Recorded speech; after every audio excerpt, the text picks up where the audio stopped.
O avião do Vasco da Gama tá lá, na pista do aeroporto no Rio de Janeiro.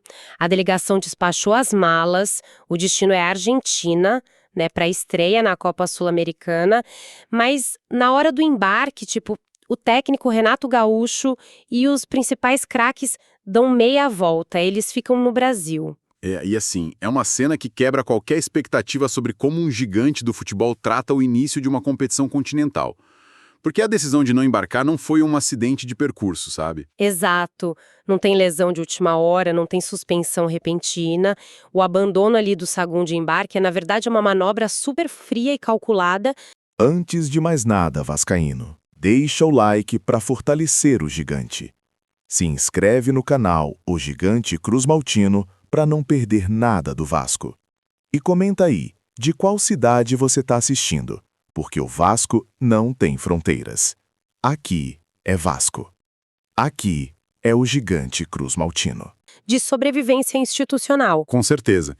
E a cobertura esportiva dessa semana, a gente cruzou informações de portais como GE, ESPN, Terra, o Sport News Mundo, e tudo isso escancara uma logística muito inusitada. Por trás desse isolamento. A gente quer entender os motivos táticos, os motivos físicos e, psicológicos para o clube trancar os titulares no Rio de Janeiro e simplesmente despachar uma equipe cheia de garotos para enfrentar um ambiente super hostil em Buenos Aires. É que o futebol moderno exige essa leitura minuciosa, né? Do que acontece nas planilhas lá da fisiologia e nas salas da diretoria. Essa estreia contra o Barraca Central na terça-feira no estádio Florencio Sola já seria naturalmente complexa. Ah, sem dúvida. O grupo G ainda tem o Audax italiano lá do Chile e o Olímpia do Paraguai. O que, já prenuncia uma maratona brutal de viagens internacionais, né? Exatamente. E, no entanto, o comando da equipe na beira do gramado portenho vai ficar com o auxiliar, o Marcelo Salles, o Fera. E a delegação levou, olha só, incríveis 11 jogadores do time sub-20. Nossa, 11 garotos. É muita coisa.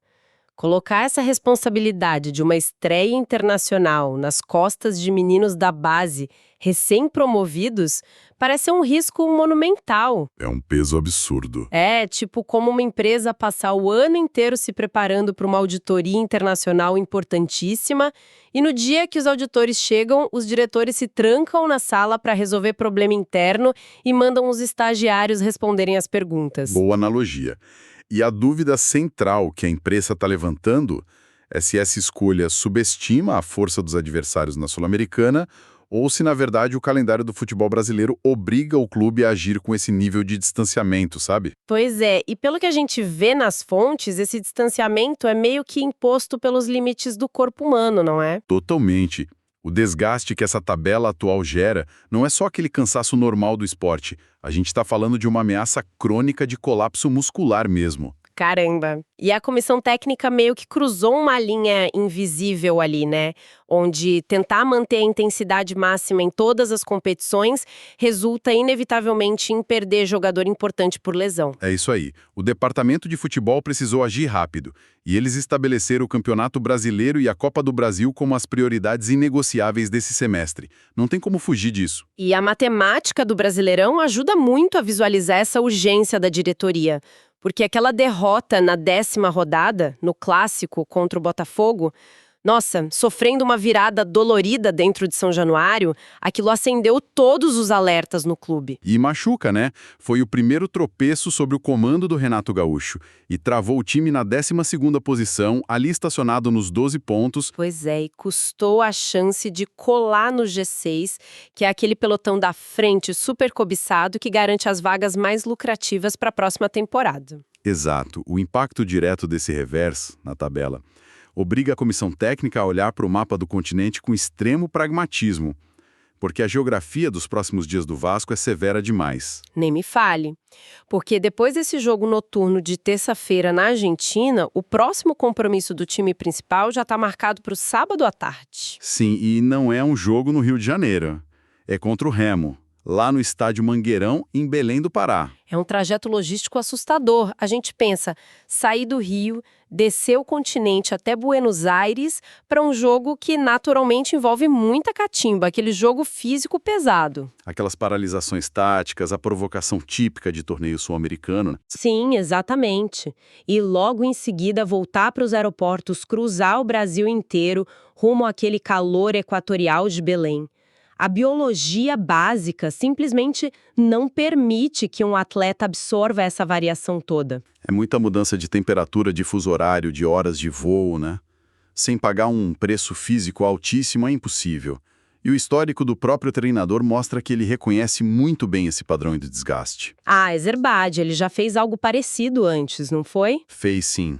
No ano passado, quando ele estava comandando o Fluminense, o Renato Gaúcho adotou uma tese idêntica diante de uma encruzilhada de calendário super parecida. Ele também escalou um time alternativo? Completamente alternativo na Copa Sul-Americana, justamente para blindar o elenco principal de lesões.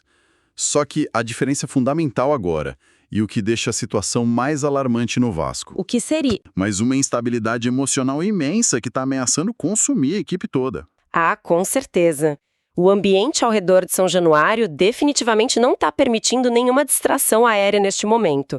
A gente viu as declarações no vestiário e expuseram que os nervos estão à flor da pele depois da queda no Clássico. Sem dúvida. O volante Thiago Mendes, que é um dos líderes do grupo, foi a público e classificou o resultado contra o Botafogo como frustrante. E o próprio Renato adotou um tom bem duro. Sim, ele citou erros infantis, né, que determinaram a virada do adversário. E assim, quando o comandante vai para os microfones falar em imaturidade da equipe profissional, a gente sabe que o elenco inteiro entra em estado de alerta, a pressão dispara. E essa tensão, ela transborda das quatro linhas, sabe? Ela afeta diretamente até a operação e a segurança do clube. Nossa, verdade. Teve aquele episódio absurdo na súmula do jogo contra o Botafogo, né? Pois é. A súmula oficial da arbitragem registrou uma quebra de protocolo que é gravíssima. Alguns torcedores simplesmente conseguiram adulterar uma das câmeras do equipamento do VAR no estádio. Gente, e ainda ameaçaram o operador responsável pela tecnologia durante a partida. A quebra desse perímetro de segurança cria uma turbulência midiática gigantesca. Exato. A pauta deixa de ser se o time jogou no 4-4-2 e passa a ser a segurança institucional, né? Isso cria um ambiente tóxico, super instável e totalmente inadequado para a concentração de qualquer equipe de alto nível. E o ruído não parou por aí, né? Ganhou contornos internacionais. Os portais até detalharam que a imprensa esportiva sul-americana começou a resgatar e repercutir umas declarações polêmicas do passado. Ah, sim. Umas falas antigas do Renato Gaúcho sobre jogadores colombianos. Isso, e essa faísca surgindo bem na véspera de uma estreia fora do país, tipo, fabrica uma hostilidade extra totalmente desnecessária.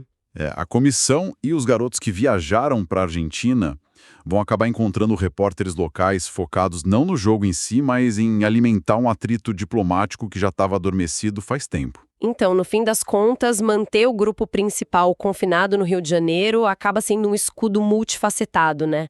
Uma barreira contra todo esse caos. O treinador tranca os portões do CT com os titulares e foca no trabalho. É a melhor definição. Esses atletas não precisam enfrentar saguões de aeroportos, escapam desse cerco de repórteres internacionais, fazendo perguntas sobre controvérsias antigas e evitam entrar nessa espiral de exaustão mental dos bastidores. Faz sentido. O foco clínico da semana inteira recai exclusivamente em corrigir o posicionamento defensivo e, curar a confiança do time para o confronto decisivo lá em Belém do Pará. Mas tem um outro lado aí, porque a imposição desse escudo tático levanta um questionamento forte sobre a gestão humana do clube, sabe? Você diz em relação aos garotos que viajaram? Exatamente. Essa blindagem protege os veteranos, claro, mas acaba entregando os garotos do sub-20 aos leões.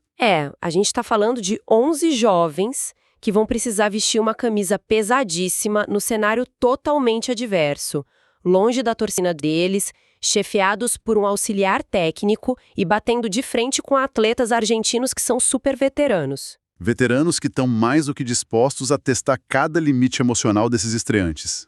Esse laboratório improvisado aí pode destruir a confiança de talentos que ainda estão em fase de maturação. Com certeza. O risco de queimar jovens promessas nessas fogueiras institucionais é altíssimo.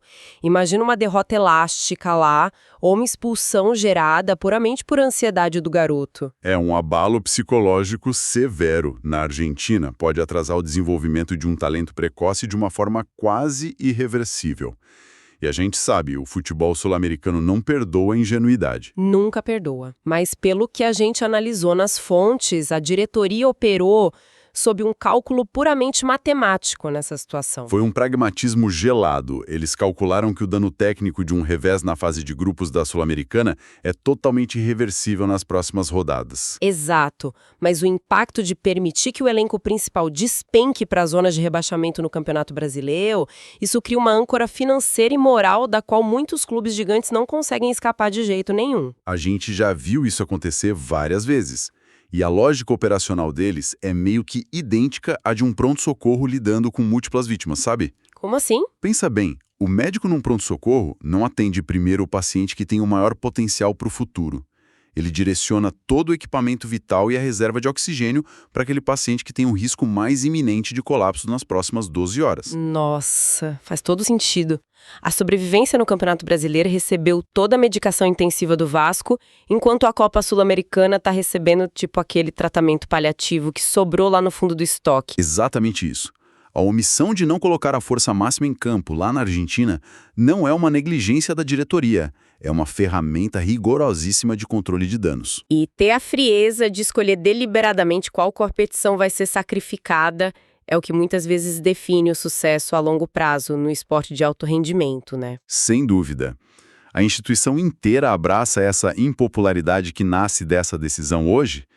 Eles já se preparam para absorver as críticas pesadas se o resultado dos garotos for ruim. Tudo isso para garantir que o time de elite pise no gramado do Mangueirão com o tanque de energia cheio, pronto para reagir de forma contundente no sábado.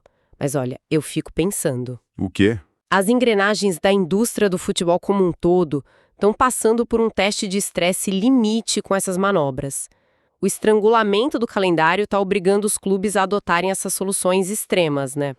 Virou questão de sobrevivência física. E assim, se as diretorias continuam validando essa prática, transformando um torneio internacional com todo o peso histórico da Copa Sul-Americana num mero balcão de testes experimentais de altíssimo risco para a base, o produto oferecido começa a ruir por dentro. Com certeza, a competição vai se esvaziando de sentido, perdendo o brilho que deveria ter. Pois é. E aí fica aquela reflexão provocativa para quem acompanha o esporte. A exaustão que essas tabelas locais impõem, inevitavelmente, vai forçar as entidades que regem o futebol a repensarem as engrenagens das Copas continentais num futuro próximo. É uma excelente pergunta. Porque se o calendário não mudar... Exato, porque caso contrário, os clubes gigantes vão decidir, um após o outro, que a glória de um troféu internacional simplesmente não compensa a conta letal desse colapso físico que a gente discutiu hoje. Fica aí o pensamento.